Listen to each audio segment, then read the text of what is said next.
Good day. My name is Zopf. I'm a journalist, documentary filmmaker, and anti-corruption activist. Today I want to talk about the problem that the capital city of Zimbabwe, Harari, is facing in regards to water. Harari's main source of water is Lake Chimani, which was renamed after independence. It was built in 1952 as Lake Makulwen, and it was meant to service a population of 161,000 people in Harare. Today, it services a population of over 3 million people in Harare, Chitungwiza, Rua, and Epworth. The biggest problem that we face with Lake Chimani is that it is downstream, which means the capital city is at the top and the lake is at the bottom. So it absorbs all the rubbish that is washed down from the top, going down, all the sewage that comes through the rivers like Manyame, that feed into the lake, all the industrial rubbish that is being washed down. Because of that, it is expensive for the city of Harare to clean water, which has to be pumped upstream through the Morton Jeffrey waterworks. This means that there is a lot of chemicals that are needed to clean water before it gets into our taps in Harare. Most of us do not get water. I haven't had water in my home since 2003. I rely on a borehole like many people do these days. The government of Zimbabwe has failed to discharge its duties in regards to water.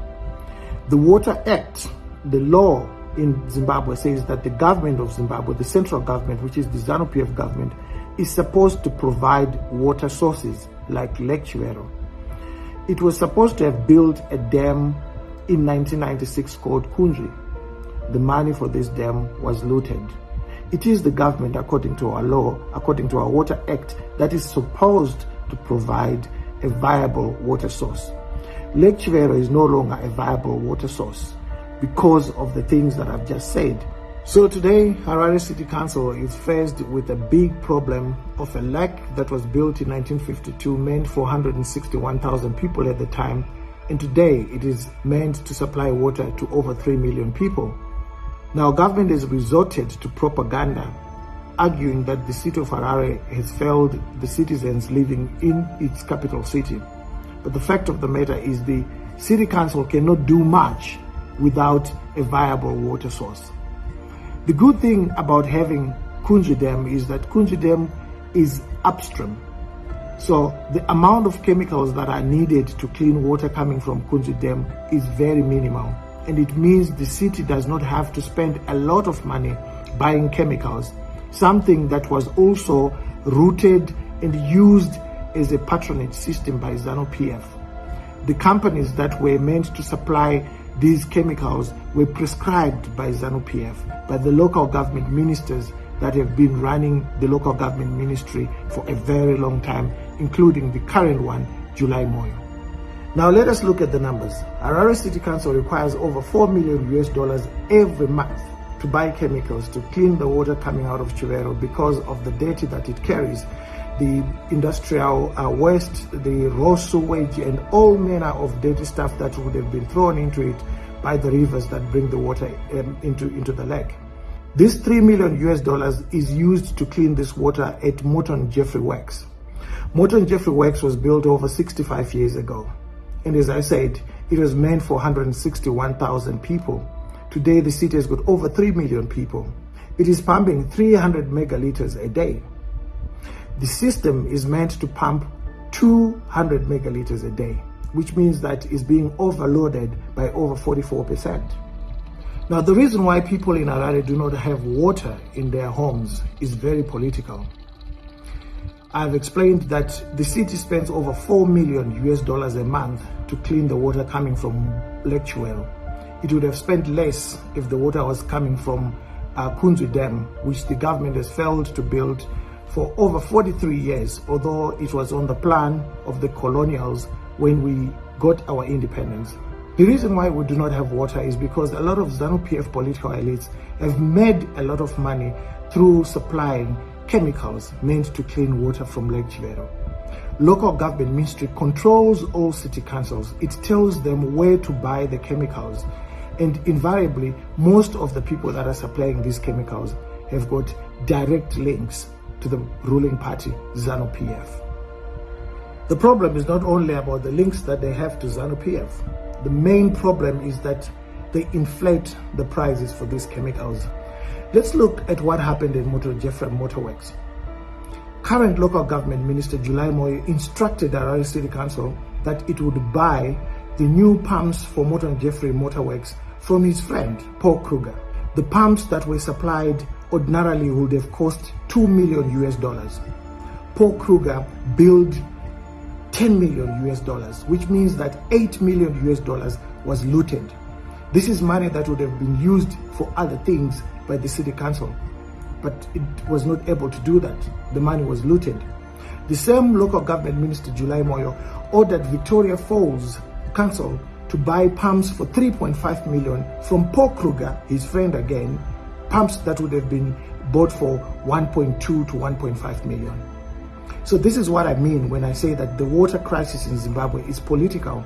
There is a battle of sorts. ZANU-PF wants to use the water system to loot public funds, whilst the opposition is not able to buy things where they are cheap, where they are fairly priced, because it has no control at all.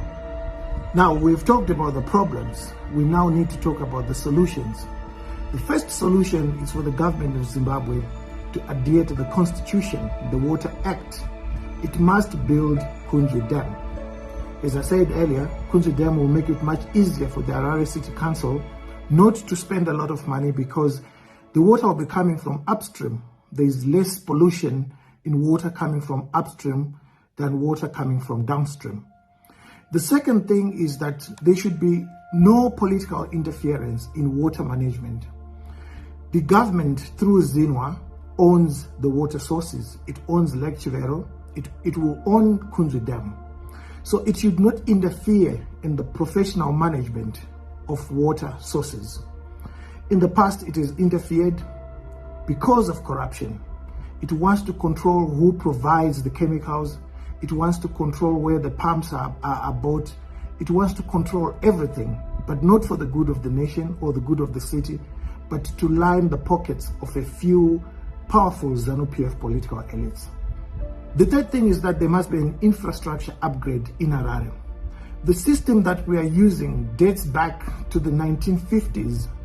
It has never been properly upgraded since independence. Public funds were being looted that were meant to upgrade this infrastructure system. We have got a lot of water leaks. Over 30 to 40% of water that is pumped from Moton Jeffrey is being lost. All that energy that is pumping it is going out there for nothing. The money that would have used to clean the water going down the drain. So we need to fix that problem of infrastructure upgrades. Finally, we need to look at the economy.